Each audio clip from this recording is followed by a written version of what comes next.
సబ్బవరం మండలంలో గొర్లివానిపాలెం శ్రీ ఉమా రామలింగేశ్వర లక్ష్మీ సత్యనారాయణ స్వామి వారి ఆలయంలో చైత్రమాస శుద్ధ తొలి ఏకాదశి శనివారం మహాశివునికి సహస్రనామాలతో ఘటాభిషేకం నేత్రపర్వంగా జరిగింది.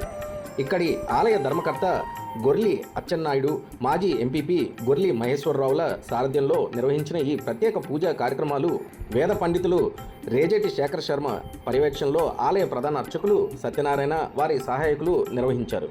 సుమారు 49 సంవత్సరాలుగా ఈ గ్రామస్తులు నిర్వహిస్తున్న చైత్రశుద్ధ ఏకాదశి సహస్ర ఘటాభిషేకానికి గ్రామస్తులు, భక్తులు అధిక సంఖ్యలో పాల్గొన్నారు.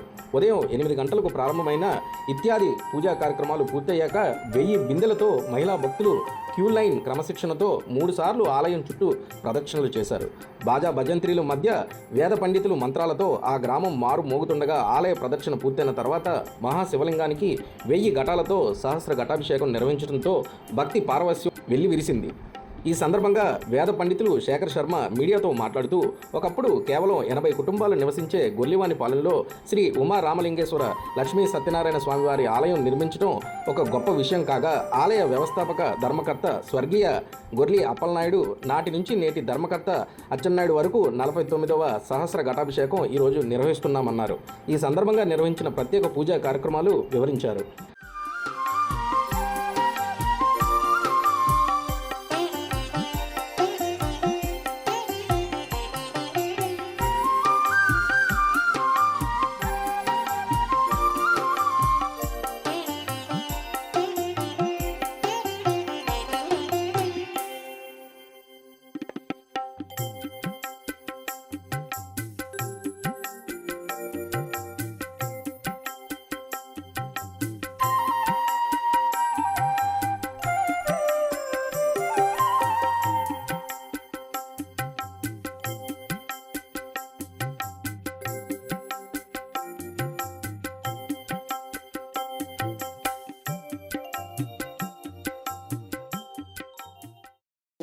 అఖిలాండ కోటి బ్రహ్మాండ నాయకుడు, అనంత కళ్యాణ గుణ పరిపూర్ణుడు, కలియుగంలో ఐశ్వర్యాన్నిచ్చే ఆ యొక్క పరమేశ్వరుడి యొక్క సహస్ర ఘటాభిషేక కార్యక్రమాన్ని నేటికి 49 సంవత్సరాలు పాటుగా ప్రతి సంవత్సరము కూడా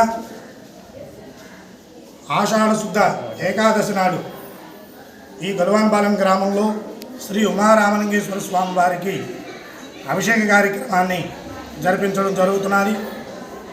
అది కూడా గ్రామంలో ఉండే మహిళమ్మ తల్లులు, భక్తులు ప్రతి ఒక్కరూ కూడా ప్రతి ఇంటి దగ్గర నుంచి కూడా బిందులతో నీళ్లు తీసుకొచ్చి 1000 బిందులతో అభిషేక కార్యక్రమాన్ని ప్రతి సంవత్సరం చేయడం జరుగుతున్నది. అలాగే ఈ సంవత్సరం కూడా జరిపించడం మనకి మహర్భాగ్యం, పరమేశ్వరుడి దయ వల్ల.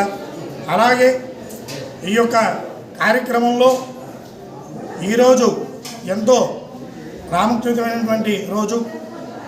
ఇవాళ ఆషాఢ శుద్ధ ఏకాదశి. ఈ రోజు నుంచి కూడా చాతుర్మాస దీక్ష ప్రారంభం చేసుకోవడం జరుగుతుంది. అదేవిధంగా ఈ యొక్క సహస్ర ఘటాభిషేక కార్యక్రమం ఉదయం విఘ్నేశ్వర పూజలతో ప్రారంభించుకొని, అలాగే బ్రహ్మ అరుణ కలశ ఆవాహన చేసి, అలాగే భక్తుల యొక్క గోత్రనామాలతో ఆ యొక్క పరమేశ్వరుడికి అభిషేక కార్యక్రమాన్ని జరిపించడం జరుగుతున్నది. దేనికంటే ఈ యొక్క కార్యక్రమం రాష్ట్రము, దేశము, గ్రామము, అలాగే ప్రతి ఒక్కరూ కూడా సుభిక్షంగా పాడి పంట సకాలంలో వర్షాలు పడి సమృద్ధిగా పండాలి, అన్నవస్త్రములకి లోటు లేకుండా ఉండడానికి ఈ యొక్క కార్యక్రమాన్ని ప్రతి సంవత్సరము కూడా ప్రతి ఏటా చేయడం జరుగుతున్నది.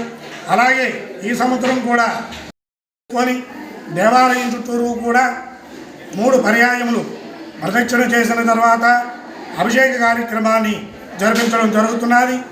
ఈ యొక్క దేవాలయాన్ని ప్రతిష్ట చేసి 49 సంవత్సరాలు పూర్తయిన తరుణంలో ఈ యొక్క కార్యక్రమం చేయడం జరుగుతున్నది.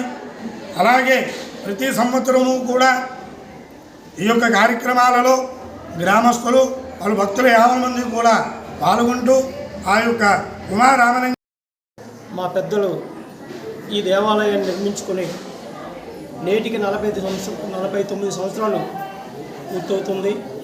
మరి అప్పటి నుంచి కూడా మా గ్రామస్తులు మా తల్లిదండ్రులు మా పెద్దలు కానీ వాళ్ళ తర్వాత మేము కానీ ఈ కార్యక్రమాన్ని అప్పటి నుంచి ఇప్పటి వరకు కూడా ప్రతి ఆషాఢ శుద్ధ ఏకాదశి తొలి ఏకాదశి రోజున మేము ఈ కార్యక్రమం నిర్వహించుకోవడం జరుగుతుంది.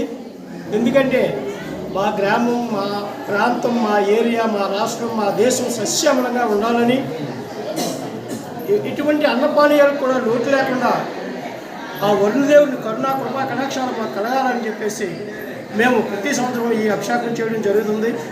ఆ పరమేశ్వరుడు అనుగ్రహంతో మా గ్రామానికి ఇప్పటికీ దేవాలయం నిర్మించుకున్న తర్వాత మాకు అన్నపానీయాలకు కానీ ఎటువంటి ఇబ్బందులుగా, వస్త్రాలకు కానీ ఎటువంటి ఇబ్బంది లేకుండా, మా గ్రామానికి ఎటువంటి ఇబ్బంది లేకుండా ఈ రోజు వరకు కూడా ప్రజలు సుఖంగా ఉన్నారని చెప్పేసి నేను ఆ భగవంతుడి ఆశీర్వాదం వాళ్ళందరికీ ఉందని చెప్పేసి నేను కోరుకుంటూ మరి ఈ కార్యక్రమం ఇలాగే